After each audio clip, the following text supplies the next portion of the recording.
Os reinos se abalam, os povos se curvam, as bocas se abrem, as mãos se levantam. Tem mais forte, a paz do Senhor. Amém. Aleluia. Esse mês é o mês da paz. Já estamos concluindo este mês de janeiro, né? Dia 31 concluiremos. E por sinal é aniversário do meu irmão Genivaldo. Dia 31 de janeiro. Não esquecemos, orar por ele.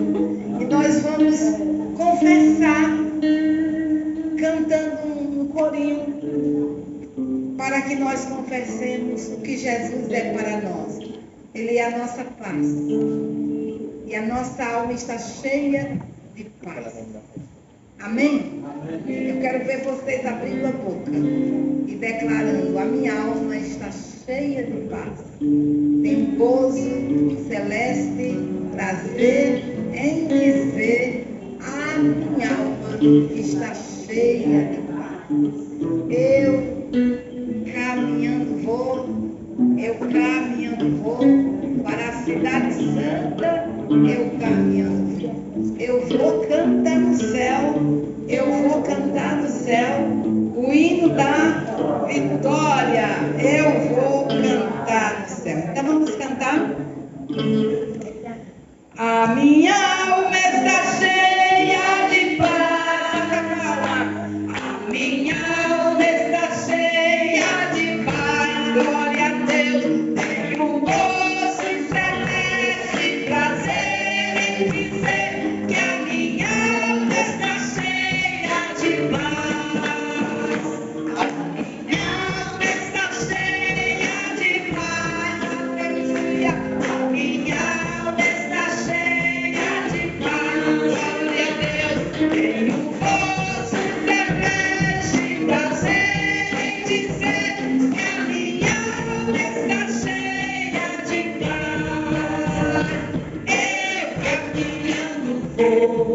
Eu caminhando vou para a cidade santa. Eu caminhando vou para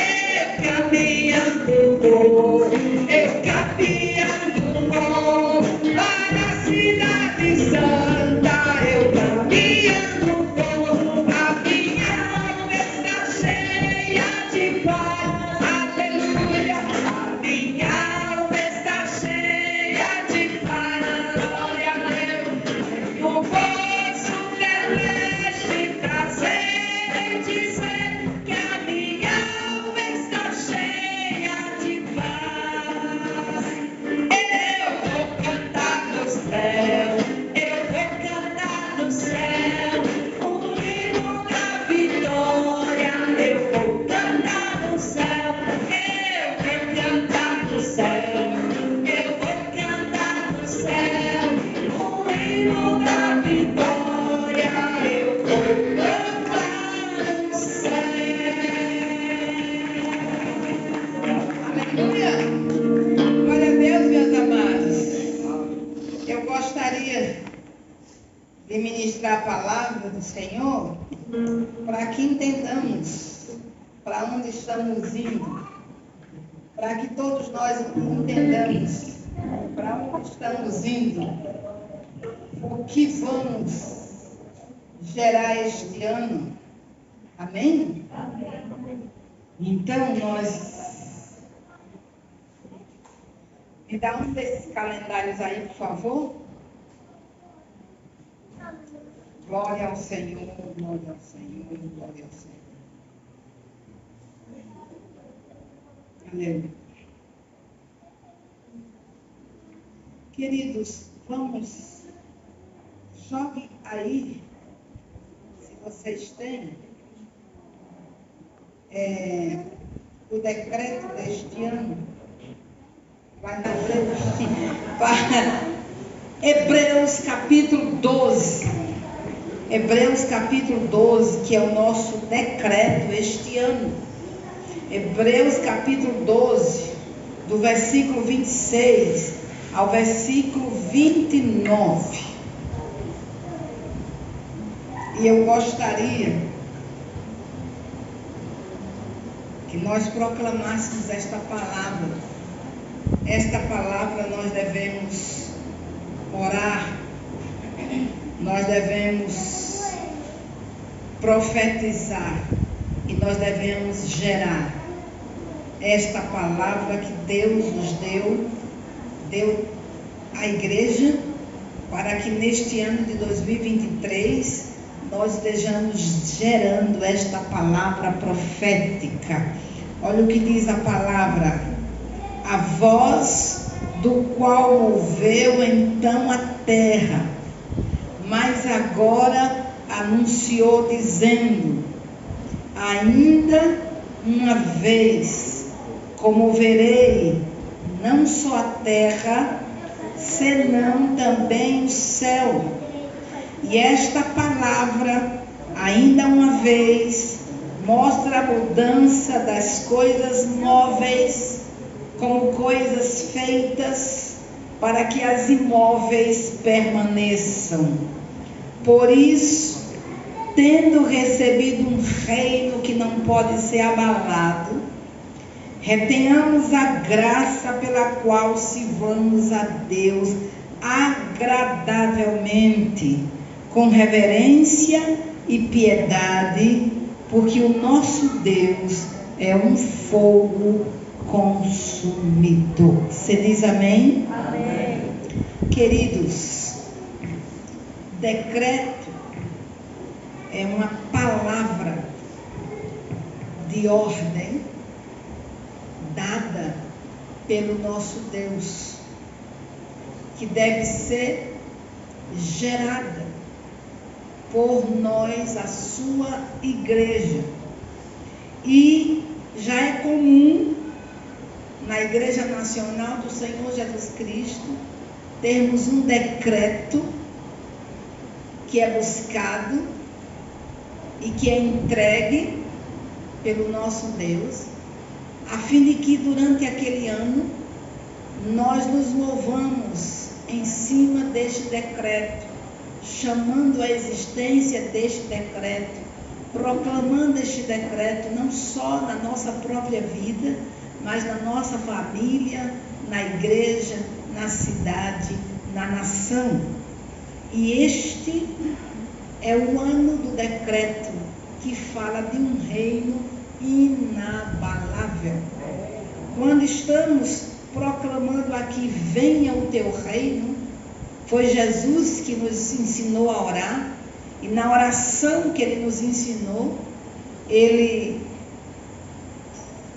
estabelece os motivos centrais desta oração, ou pedidos que nós devemos constantemente estar gerando. E um desses pedidos é: venha o teu reino, porque o reino de Deus é o governo de Deus no coração do homem. O reino de Deus é Jesus Cristo sendo o Senhor pessoal na vida de cada componente da sua família, sendo o Senhor da sua própria vida, sendo o Senhor na nossa cidade, sendo o Senhor no nosso estado, sendo o Senhor no nosso país.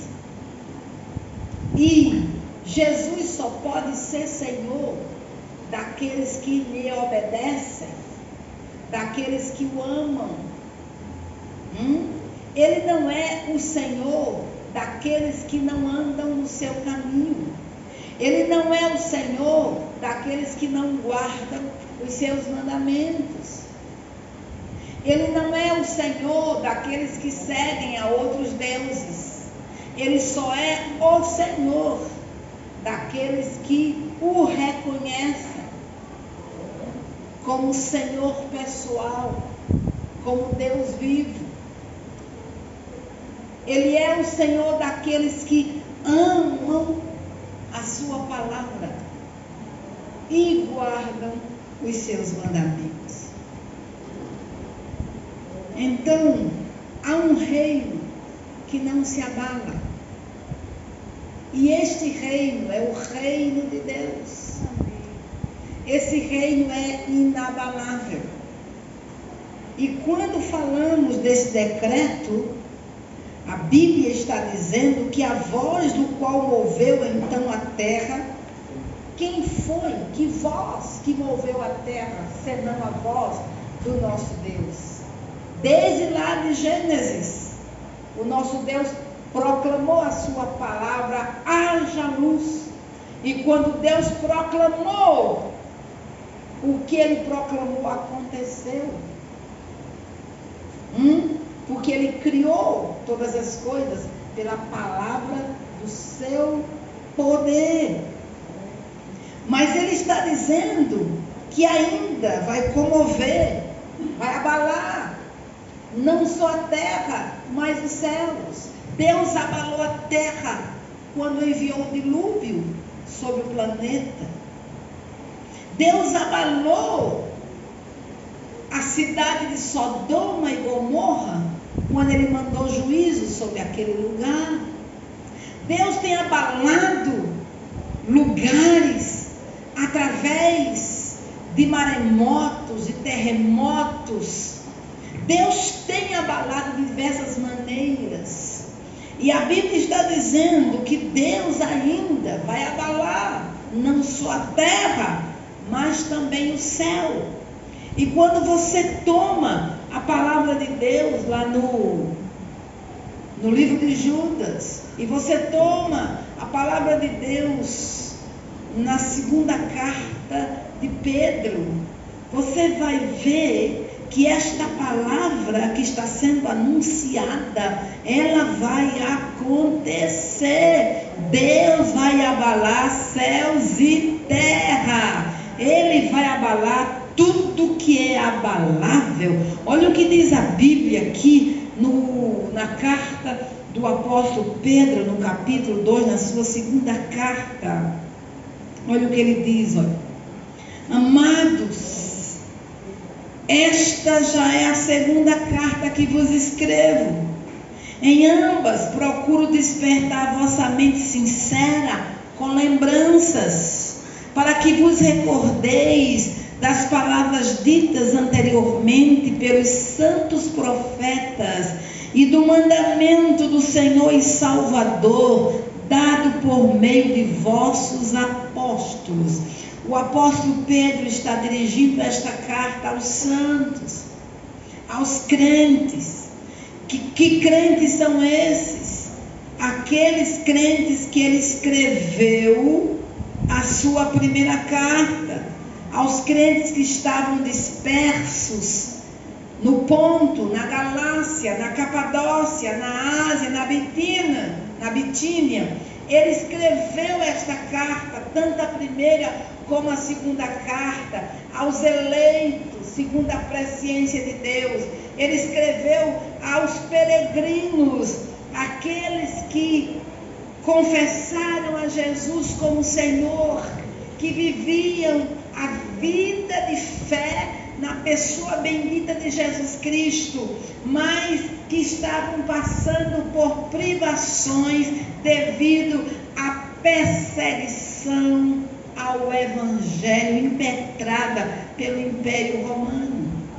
Então o apóstolo Pedro já tinha escrito uma primeira carta para trazer consolo, força, trazer esperança, trazer ânimo, para que nenhum crente se desviasse ou deixasse de prosseguir mediante a tantas perseguições, a tantos sofrimentos.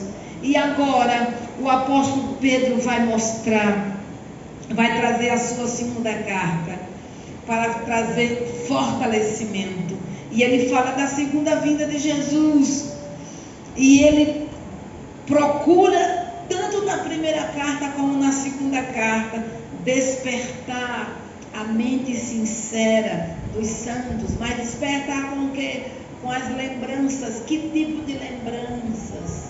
Os ensinos que foram proclamados no Antigo Testamento e os ensinos que foram proclamados por Jesus Cristo, nosso Senhor. No versículo 3, saibam antes de tudo que nos últimos dias, estamos vivendo os últimos dias. Pastora, quando começou os últimos dias? Os últimos dias começou a partir do momento que Jesus subiu ao céu, ascendeu ao céu. Os últimos dias começaram ali. Ali começaram os últimos dias. E vocês percebem que a geração da igreja primitiva esperou Jesus nos seus dias. Primeiro século. A geração do segundo século esperou Jesus nos seus dias. A geração do terceiro século esperou Jesus nos seus dias. A geração do quarto século esperou Jesus nos seus dias. A geração do quinto século esperou Jesus nos seus dias. Todos, sem exceção, estavam atentos ao que os apóstolos falaram. Jesus vai voltar. O apóstolo Paulo esperou Jesus nos seus dias. O apóstolo Pedro esperou Jesus nos seus dias. Já estamos no século 21 e Jesus não voltou pela segunda vez. Mas todos que viveram no século 19 esperaram Jesus nos seus dias. Eles partiram para a presença de Deus em fé. Eles não recuaram. Eles permaneceram. Então, queridos, nós estamos vivendo os últimos dias. Os últimos dias que começaram quando Jesus ascendeu ao céu. Esses últimos dias estamos vivendo. Jesus pode voltar até agora, se Ele assim quiser, se assim o Pai determinar. Mas Ele pode voltar daqui a 100 anos. O importante é que eu vou aguardar Jesus na minha geração. O importante é que você vai aguardar Jesus na sua geração. E você vai viver esperando Jesus. Aleluia. Por quê? Porque não sabemos o dia nem a hora. Mas sabemos que Jesus deu sinais da sua segunda vinda com poder e grande glória. E aqui o apóstolo Pedro fala que nesses últimos dias virão zombadores com sua zombaria, andando de acordo com seus próprios desejos, dizendo: onde está a promessa da sua vinda? Porque desde que os pais morreram, todas as coisas permanecem como desde o princípio da criação. Os zombadores falam assim.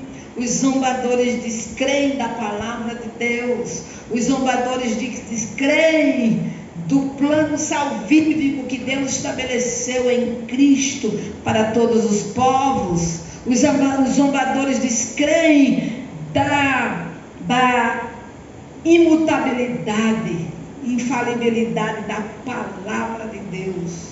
Os zombadores não creem na verdade desta palavra. Os zombadores não creem na segunda volta de Jesus Cristo. Os zombadores não creem no céu.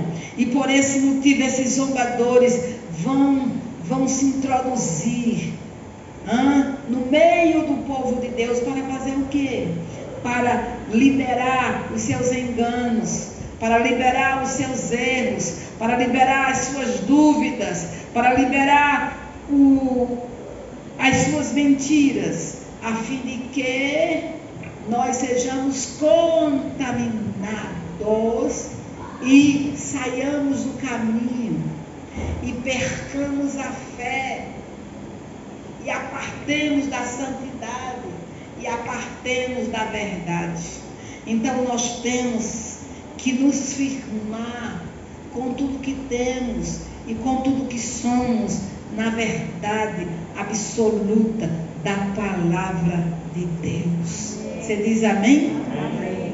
Veja o que diz a palavra no versículo 5. Pois de propósito ignoram que desde a antiguidade, pela palavra de Deus, existiram os céus e a terra, e esta foi tirada da água e através da água. Veja o que diz a palavra, pois de propósito ignoram desde a antiguidade, ignoram a verdade da palavra de Deus propositadamente. A teoria evolucionista propositadamente nega a verdade de Deus. Porque a Bíblia diz que os céus proclamam a glória de Deus e o firmamento anuncia as obras das suas mãos. A natureza revela a grandeza e o poder do nosso Deus. Vamos seguindo aqui. Veja no versículo 9, 8. Mas vós, amados, não ignoreis uma coisa: um dia para o Senhor é como 1000 anos, e 1000 anos como um dia. O Senhor não retarda a sua promessa, ainda que alguns a considerem demorada, mas Ele é paciente convosco e não quer que ninguém pereça, mas que todos venham a se arrepender. Diga aleluia. Irmãos, você tem que crer, o Senhor não retarda a sua promessa. Você e eu podemos até achar que a promessa está tardia, mas não, Deus não chega atrasado. Deus chega na hora dele, na hora exata. Amém? E Deus não conta o tempo como você está contando. Deus age em cima de propósito. E qual é o propósito de Deus em não voltar logo? É porque Ele deseja que todo homem seja salvo e se arrependa dos seus pecados. Veja que o nosso Deus é paciente para conosco, para com você, para com a cidade de Aracaju, para com o estado de Sergipe, para com o Brasil, para com o planeta Terra. Ele é paciente, porque Ele não deseja que nenhum ser humano morra sem Jesus. Ele não tem prazer na morte do ímpio. Ele não tem prazer que alguém viva nesta terra apartado dele e morra apartado dele. Ele não tem prazer. Então Ele é paciente, Ele é longânimo, porque Ele deseja que todos sejam salvos, que todos cheguem ao pleno conhecimento da verdade, que todos se arrependam dos seus pecados. Agora versículo 10. Contudo, o dia do Senhor virá como ladrão. Olha o que a Bíblia diz: no qual os céus passarão com grande estrondo, e os elementos queimados se dissolverão, e a terra e as obras que nela há serão descobertas. Olha o que a Bíblia está dizendo, meus amados, que Jesus virá como ladrão. O elemento surpresa se fará presente na segunda vinda de Jesus Cristo. Mas o que vai acontecer quando Jesus voltar? A Bíblia diz que os céus passarão com grande estrondo. Este céu que nós vemos e o céu que nós não estamos vendo, estes céus vão ser enrolados como um tecido. Eles irão passar. A Bíblia diz que as estrelas vão cair do firmamento. Imagine vocês, tudo que está em cima, em termos de meteoros, estrelas. A Bíblia diz que esses elementos queimados vão se dissolver e eles vão cair aonde? No planeta Terra. E tudo que há nesta terra, todas as obras que há nesta terra serão descobertas pelo juízo de Deus. Por quê? Porque as coisas abaláveis serão abaladas. A nossa segurança não pode estar firmada nos bens que possuímos. A nossa segurança não pode estar baseada nem mesmo na nossa família. Tudo vai passar. A nossa segurança tem que estar firmada em Deus e a sua palavra. Porque os céus irão passar, a terra irá passar, mas a palavra do Senhor permanecerá eternamente. Você diz amém? Então esta palavra não vai passar. O profeta Zacarias declara que a terra vai ser queimada por fogo. Ela não mais será destruída com água como no dilúvio, mas é fogo que virá sobre a terra. E a Bíblia diz que não vai ficar nem raiz nem ramos. Onde o pecado manchou, vai sofrer o juízo de Deus. E nós precisamos, amados, compreender que é Deus quem vai abalar. Os abalos virão da parte do Senhor. Ele está dizendo: eu, mais uma vez, vou comover não só a terra, mas também o céu. Está aqui, ó. O apóstolo Pedro confirma esta palavra, dizendo o que vai acontecer. O que vai acontecer, os céus serão abalados. Vamos ver mais aqui. E esta palavra, ainda uma vez, mostra a mudança das coisas móveis. Diga, mudança das coisas móveis. Outra vez. Todas as coisas que são móveis, elas são mutáveis. Elas não são imutáveis, elas são mutáveis. Se elas são mutáveis, elas estarão sujeitas aos abalos que virão. E nós, amados, precisamos estar firmados no Senhor. Porque nós somos seres mutáveis. Nós temos emoções abaláveis. Nós temos um físico abalável. Tudo em nós é abalável.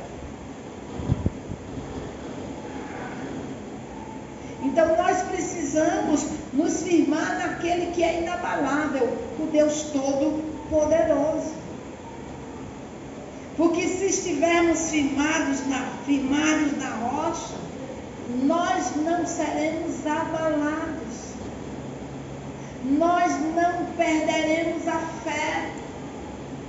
Nós não deixaremos de firmar os nossos olhos em Jesus. Por mais difíceis que sejam as circunstâncias, a Bíblia diz que os que confiam no Senhor são como os montes de Sião que não se abalam, mas permanecem firmes para sempre. Quantas pessoas, amados, perderam a mente, perderam o equilíbrio mental, quando foi atingido pela Covid. Quantas pessoas são abaladas fisicamente, mentalmente, emocionalmente, quando acontece um acidente na sua família. Quantas pessoas descompensam-se mentalmente quando algo forte lhe acontece. Então percebam vocês que nós precisamos estar firmados no Senhor. A nossa fé deve estar firmada no Senhor, porque tudo que é abalável nesse planeta Terra vai ser abalado. Tudo, absolutamente tudo. Não podemos nos firmar em sistema político. Ele é abalável. É areia movediça. É casa construída na areia. Aqueles que estão colocando a sua confiança em uma ideologia, aqueles que estão colocando uma confiança na sua filosofia, aquele que está colocando a sua confiança no dinheiro, aquele que está colocando a sua confiança na cultura, aquele que está colocando a sua confiança na fama, eles estão plantados na areia movediça. As suas casas estão construídas na areia movediça. E quando vier a tempestade, quando vier os ventos, quando as pressões vierem, com certeza a casa cairá. Porque a única casa que permanecerá de pé é a casa que é firmada na rocha. Aleluia, glória a Deus. E a rocha é Cristo. A rocha é a palavra de Deus. E é nela que devemos estar firmados. Por quê?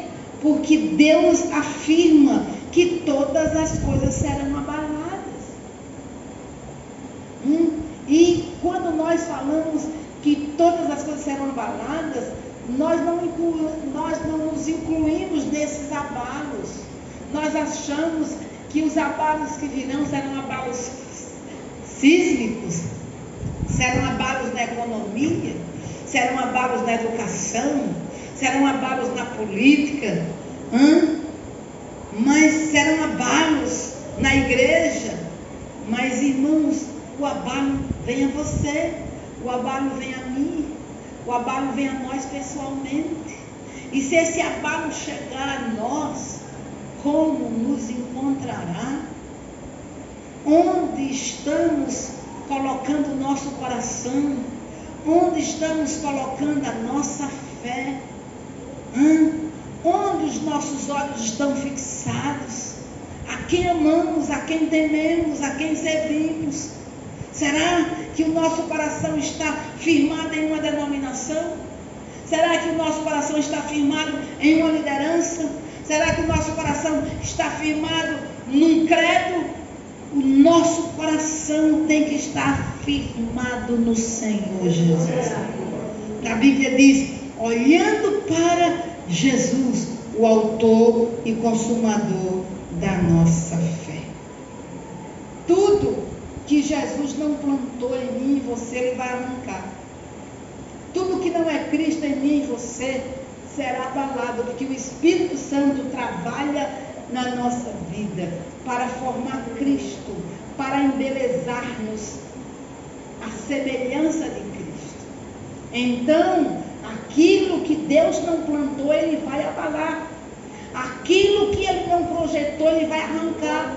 Aquilo que enfeia a sua doutrina, que não orna a doutrina de Jesus, Ele vai tirar das nossas vidas.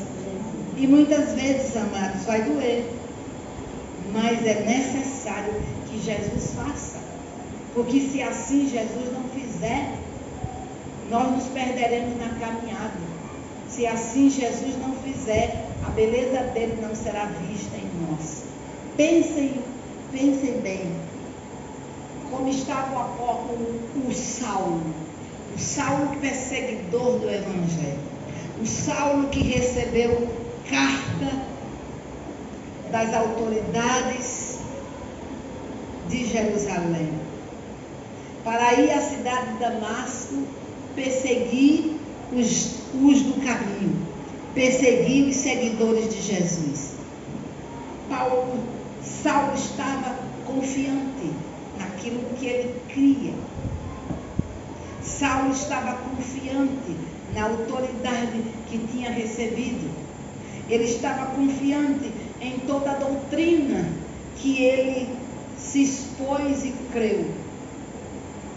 Mas quando ele chegou no caminho de Damasco, ele foi abalado. Ele não foi abalado por coisas terrenas. Ele foi abalado pelo céu. O céu abalou a Saulo.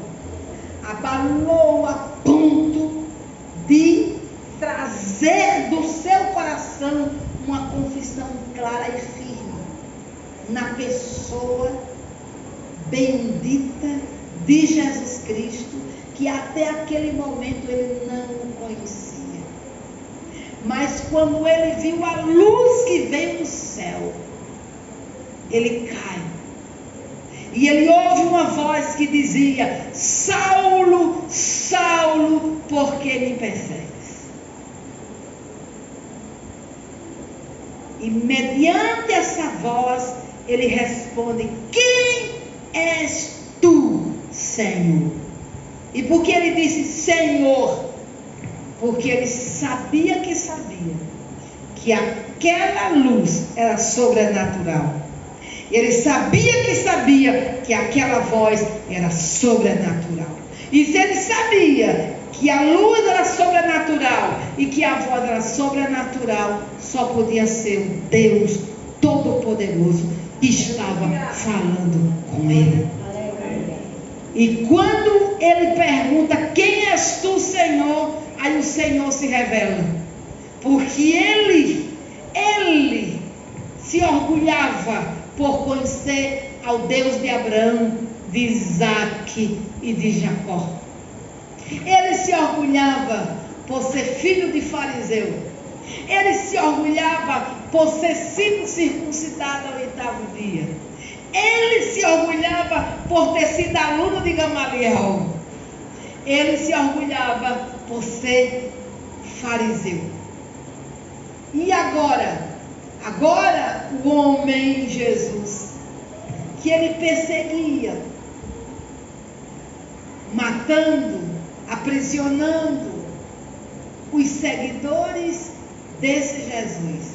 Agora ele tem um confronto cara a cara com o Jesus Todo-Poderoso. E o Jesus diz: Eu sou o Senhor. Eu sou aquele a quem tu estás perseguindo. Como eu não estou perseguindo o Senhor? Eu persigo os cristãos. Paulo entendeu. Então perseguir cristão é perseguir o Senhor? É. Tu és um perseguidor da minha causa, do meu nome. Ele cai em si. Ele cai em si. E ele fica cego. Por que ele fica cego? Porque Deus tem um propósito: remover a cegueira espiritual de Saulo. E era necessário que ele ficasse cego fisicamente, para que ele pudesse enxergar o sobrenatural, para que ele pudesse enxergar o que ele nunca conseguiu enxergar: a glória de Deus, enxergar a revelação única de Deus para a salvação de todo homem, Jesus Cristo de Nazaré. Então ele precisou ficar cego para o mundo, para abrir os olhos para o sobrenatural, para abrir os olhos para o que é divino, para o que é eterno. E ali em Damasco, durante 3 dias, Deus, Yahvé, através do seu Espírito, pode fazer algo espetacular na vida daquele homem: arrancar toda a cegueira que a religião judaica trouxe aqueles olhos, arrancar daquele coração toda a incredulidade, todo o ódio, todo o engano que foi impetrado pelo fanatismo religioso que ele absorveu no decorrer da sua existência. Mas Deus veio e o abalou. E a partir do momento que Saulo recebe a Jesus como Senhor e Salvador, ele se dispõe, ele se coloca a ser abalado pelo Espírito Santo. Então, meu querido irmão, minha querida irmã, se você recebeu a Cristo como Senhor e Salvador, você tem que se submeter aos abalos do Espírito Santo. Porque os abalos do Espírito Santo é para trazer transformação, é para trazer cura, é para trazer libertação, é para trazer santificação, é para trazer restauração, é para remover de nós o que Cristo nunca plantou em nós, é para remover de nós aquilo que não se parece com Jesus. Ele vai arrancar a erva daninha, ele vai podar o galho, ele vai levantar o galho que caiu, mas ele vai trabalhar na formação de Cristo na nossa vida. Sabe por quê? Porque a formação de Cristo na nossa vida é uma decisão do Pai. O Pai decidiu formar Cristo em você. O Pai decidiu formar Cristo em nós. Essa decisão do Pai não começou hoje, começou na eternidade. Ele declarou, creia quem quiser crer, para isto Deus nos predestinou para sermos conforme a imagem do seu Filho. Aleluia. Então veja que o nosso Deus Yahvé, desde a eternidade, ele tem um desejo, ele tem um propósito que é mais do que desejo. O propósito dele é que você seja semelhante a Jesus. O propósito dele é que você se pareça com Jesus. O propósito dele é que seus pensamentos sejam os de Jesus, os seus sentimentos sejam os de Jesus, a sua vontade seja a vontade de Jesus. Ele quer que eu e você brilhemos como Jesus. Amém. Sejamos vistos como filhos de Deus nesse planeta Terra. Então, meus queridos, nós precisamos nos submeter às tratativas do Espírito Santo. E para isso ele tem que nos abalar. Ele tem que nos abalar. Ele tem que criar situações para que nós o busquemos, para que nós o desejemos com intensidade de coração. Quando é que o crente busca mais a Jesus? Quando está na pindaíba. Quando está na pindaíba e vem para a igreja todo dia. E é jejum e oração e jejum e a palavra. Mas quando tudo vai bem, parece que...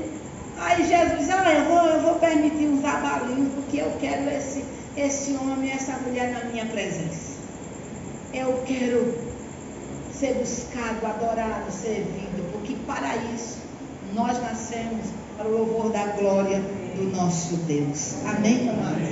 Amém? Então nós precisamos reconhecer que Deus é Deus.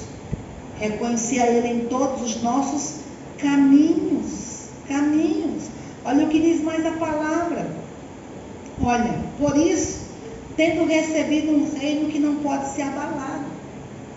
O reino de Deus não é comida nem bebida, mas justiça, paz e alegria no Espírito Santo. Nós recebemos o reino de Deus em nosso coração. Amém. O Espírito Santo é o penhor da nossa herança. O Espírito Santo foi nos dado pelo Pai, pela intercessão de Jesus Cristo. Amém? Amém. Jesus nos entregou o seu Espírito. O Espírito Santo não se abala dentro de você. Nunca, jamais, em tempo algum. O Espírito Santo é inabalável. Por isso que Jesus disse para o apóstolo Pedro: o Espírito, na verdade, está pronto, mas a carne é fraca. A sua carne é abalável, mas o penhor da nossa herança, que é o Espírito Santo, que habita dentro de você. É um reino inabalável. Ele é inabalável. Inabalável. E a Bíblia diz que o reino de Deus está dentro de nós.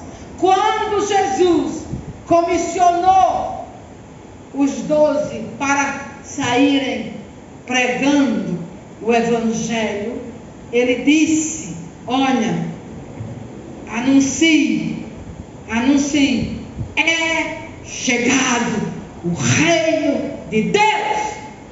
Porque Jesus mandou que os discípulos proclamassem: é chegado o reino de Deus. Porque Jesus chegou.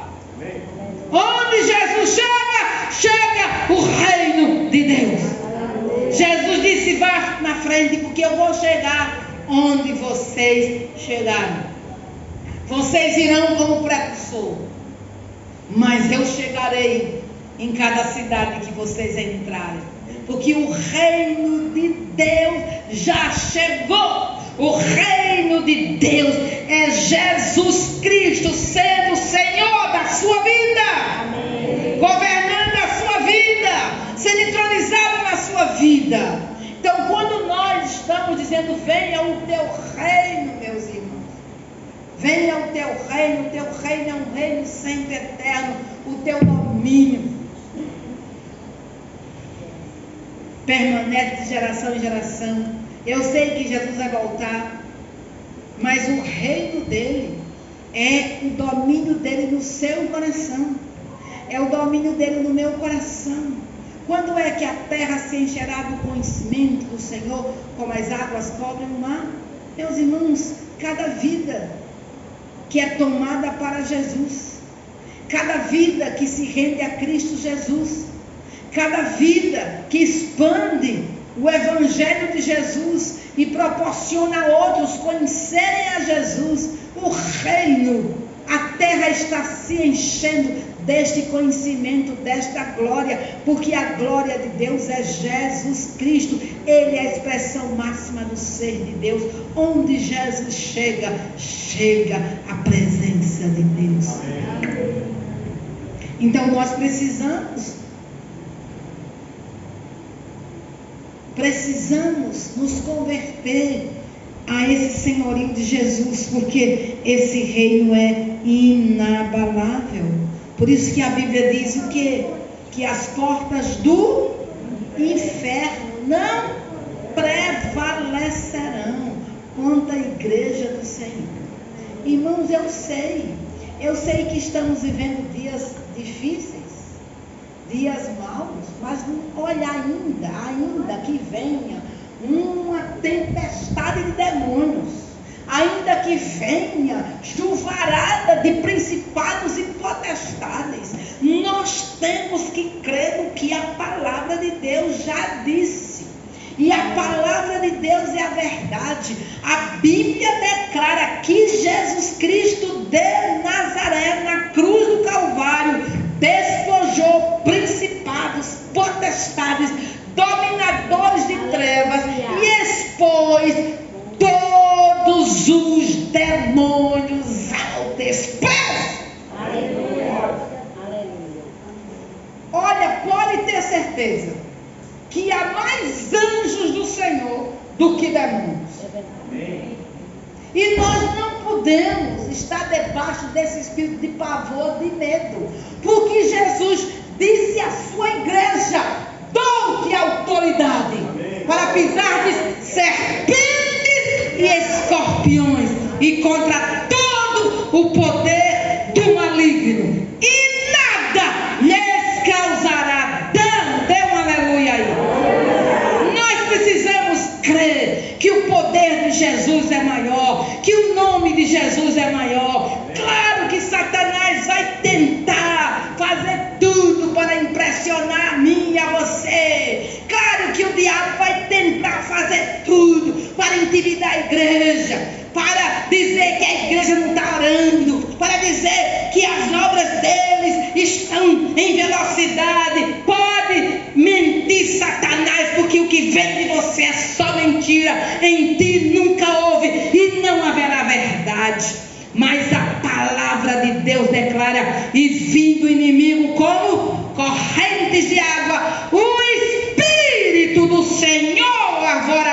levantar contra ele a sua bandeira. A igreja é mais do que vencedora. A igreja é mais do que vencedora. O reino é inabalável. O diabo sabe que o reino é inabalável. Mas é necessário que você, como crente, saiba que o reino é inabalável.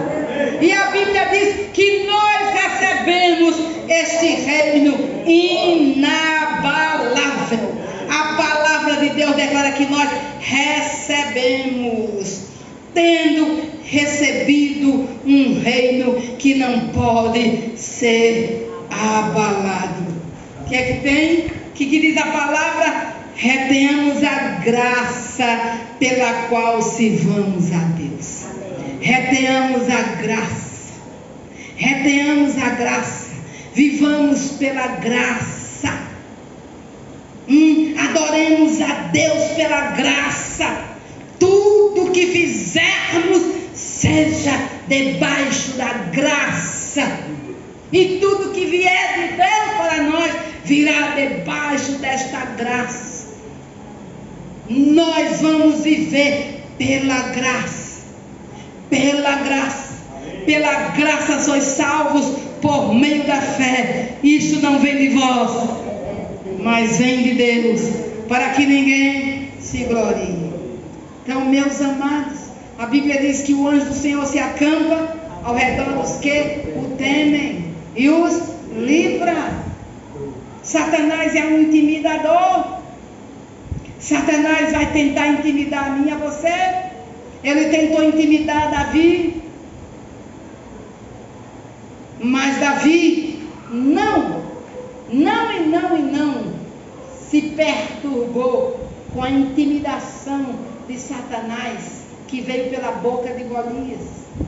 Ele disse: você vem contra mim com parapaus, com espada, mas eu vou contra ti no nome do Senhor dos Exércitos. Quando Elias ficou intimidado com a palavra maligna que veio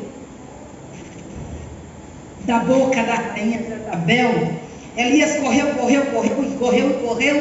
e ele correu porque ele sabia do grau de malignidade que havia no coração da rainha Jezabel. Quantos profetas ela já tinha ceifado na terra de Israel. Então Elias corre, e ele vai para uma caverna. E ele está debaixo de uma intimidação. Uma intimidação, amados, real, mas uma intimidação sobrenatural.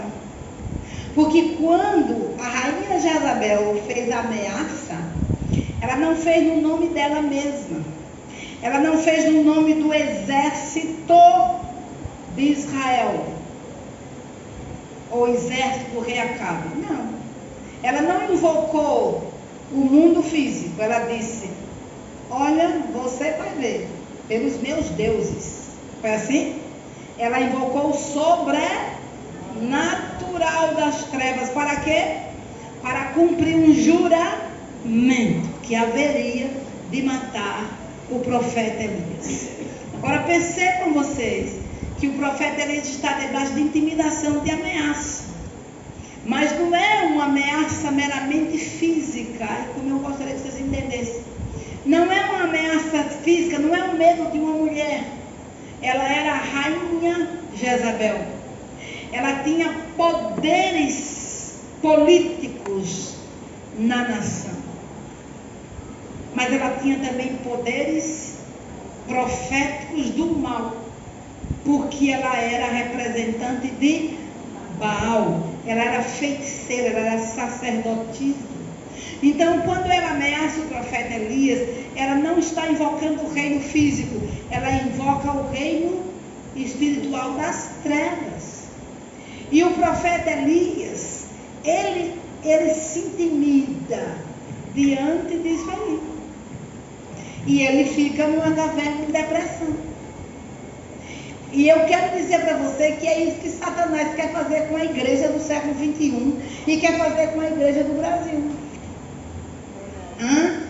Ele quer intimidar essa igreja, para que essa igreja entre na caverna e acredite nas suas tremendas ameaças e diga: quem sou eu, tadinho? Quem sou eu? Quem sou eu? Não tenho condições de vencer uma nuvem tão grande de demônios que está se levantando. Elias ficou na caverna. Mas o que foi que aconteceu? Ele permaneceu na caverna? Permaneceu na caverna? Não. Por que ele não permaneceu na caverna? Diga: porque o socorro de Elias, diga, vem do céu. Diga outra vez: o socorro do profeta Elias vem do céu. O seu socorro virá do céu. O socorro da igreja do Brasil virá do céu. É do céu que virá o socorro. O meu socorro não está nos montes. O meu socorro vem do Senhor que fez os céus e a terra. Queridos, Jesus já morreu na cruz do Calvário. Nos dias do profeta Elias, Jesus ainda não tinha vindo ao planeta Terra. Jesus não tinha derrotado as forças infernais, Satanás e as suas hostes na cruz do Calvário. Nos dias do profeta Elias, a morte ainda não tinha sido vencida. Então, em nome de Jesus, abre os olhos. Jesus já venceu. Amém. E o inimigo vai tentar de todas as maneiras nos intimidar, para que não creiamos no que Cristo fez na cruz do Calvário. A Bíblia diz que Jesus amou a sua igreja a ponto de dar vida por ela. O que a Bíblia diz? Não há condenação para os que estão em Cristo Jesus. E a Bíblia diz mais, que nem a morte pode nos separar do amor de Deus que está em Cristo Jesus. Então Elias estava na caverna, mas o socorro veio do céu. E o anjo do Senhor chegou, entregou a Elias pão e água. Ele comeu, bebeu e dormiu. E o anjo deixou dormir. Depois acorda ele, coma novamente pão e água. Agora corra. Corra, porque o teu ministério não acabou. Corra, porque Deus não mudou de conversa contigo. Corra, porque há ainda pessoas a serem ungidas por você. Corra, porque eu quero realizar meu propósito através de você. Você diz amém? Então a igreja do Senhor Jesus do Brasil está de pé. Vai continuar correndo. E não há Satanás que detenha a marcha da igreja no Brasil. Não há Satanás que intimide a igreja do Senhor Jesus no Brasil. A igreja do Senhor Jesus é mais do que vencedora. Por quê? Porque só será abalado na vida da igreja aquilo que é abalável. Mas o reino inabalável que está dentro de nós, irmãos, esse reino não sofre pressão. Amém? Amém? Esse reino é inabalável. E o que devemos fazer é reter a graça de Deus e servir a Deus agradavelmente com reverência e piedade. Por quê? Porque o nosso Deus é o quê? Fogo consumidor. E por que Ele é fogo consumidor? Porque Ele é santo, porque Ele é soberano. E esse fogo consumidor é para quê? Na vida da igreja. Hein? É para destruir a igreja? Não. É para purificar a igreja. Esse fogo consumidor é para nos limpar. É para nos levar ao processo da prata e ao processo do ouro. Para remover as impurezas da prata. Para remover a impureza do ouro. A fim de que nós, como prata e como ouro, brilhemos mais e mais e sejamos mais e mais valorizados Porque o fogo de Deus nos valoriza. O fogo de Deus nos purifica. O fogo de Deus nos santifica. O fogo de Deus traz poder. O fogo de Deus queima aquilo que é necessário ser queimado. Então, meus queridos irmãos em Cristo, vamos tomar esse decreto este ano. Olha, deixa a data falar. Vamos, depois eu falo com Radassa. Vamos em nome de Jesus. Sabe o que? Pegar esse decreto aqui nessa igreja. Você vai pegar esse decreto e colocar lá na sua parede, na sua casa. Vai colocar aqui. E vocês vão orar em casa, gerando esta palavra. Gerando aqui na igreja essa palavra. Senhor, que abalava no Brasil, o Senhor vai abalar. Amém. O Senhor vai abalar a política brasileira. O Senhor vai arrancar toda a planta que o Senhor não plantou. O Senhor vai abalar a economia. O Senhor vai abalar a educação. O Senhor vai abalar a saúde. O Senhor vai abalar famílias. O Senhor vai abalar a igreja, vai abalar as estruturas denominacionais, porque tudo aquilo que é abalável na minha vida e na vida desta nação e na vida desta cidade e na vida da igreja será abalado, porque esta palavra saiu da boca do Todo-Poderoso. Você diz amém? Então, gere isso, profetize, chame a existência, porque o nosso Deus é fogo consumido. Ele já nos deu um reino inabalável. E Ele deseja que vivamos nesta graça que Ele já derramou sobre nós, através da pessoa bendita de Jesus Cristo. Amém. Fiquemos de pé e vamos orar. Aleluia. Glórias ao nome do Senhor. Glórias ao nome do Senhor. Louvado seja o nome do Senhor. Aleluia. Pastor Ivonete, vem orar. Nós vamos já apresentar a bebê para Jesus. Aleluia. Aleluia. Bendito seja o Senhor. Pai, nós te bendizemos, Senhor, por essa palavra de fortaleza, essa palavra de despertamento, essa palavra de graça, Senhor, que nós recebemos. E nós te bendizemos, Pai, porque o Senhor é aquele que edifica a sua igreja. O Senhor é aquele que equipa a sua igreja. É o Senhor que adestra nossa mão para a peleja, nosso dedo para a guerra. É o Senhor que nos faz mais que vencedores. Nós te louvamos, Pai, que haja plena liberdade do seu Espírito, Senhor, na vida da tua igreja. Espírito Santo, nós te louvamos para que o Senhor venha mesmo abalar tudo que é abalável em nossas vidas, Senhor, para que nós venhamos refletir a imagem perfeita de Jesus Cristo. Te bendizemos, Pai. As portas do inferno não podem prevalecer contra a igreja do Senhor, porque Jesus Cristo de Nazaré, Ele triunfou, já venceu o principado e potestade. Ele já venceu, Senhor, na cruz e nos deu o estandarte para orar pela causa da verdade. E nada, absolutamente nada, nos causará dano, Senhor. Nós te louvamos, Pai, porque ninguém pode emudecer a voz da igreja, ninguém pode calar a igreja do Senhor Jesus Cristo. Louvado seja o teu nome, Senhor, a provisão. Os céus estão ao nosso favor. Temos, Senhor, a palavra de vitória que já foi liberada a nós.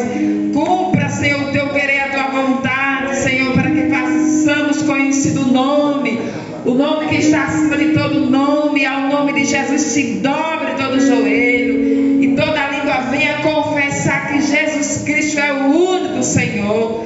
Louvado seja o teu nome, Pai. Cumpra em nós a tua vontade. Nós te louvamos, Pai, por cada vida, por aqueles que vão se expor a esta palavra de poder. Senhor, nós te engrandecemos, te louvamos, Pai, porque o Senhor é Deus, o Senhor é Rei soberano, o Senhor reina hoje sobre nós, o seu reino já foi estabelecido. Venha o teu reino, Senhor, faça-se a tua vontade. e a Ti toda a glória. Nós te oramos, Pai, em nome de Jesus, em nome de Jesus. Amém. És o Rei, pra dizer que Tu és o Senhor.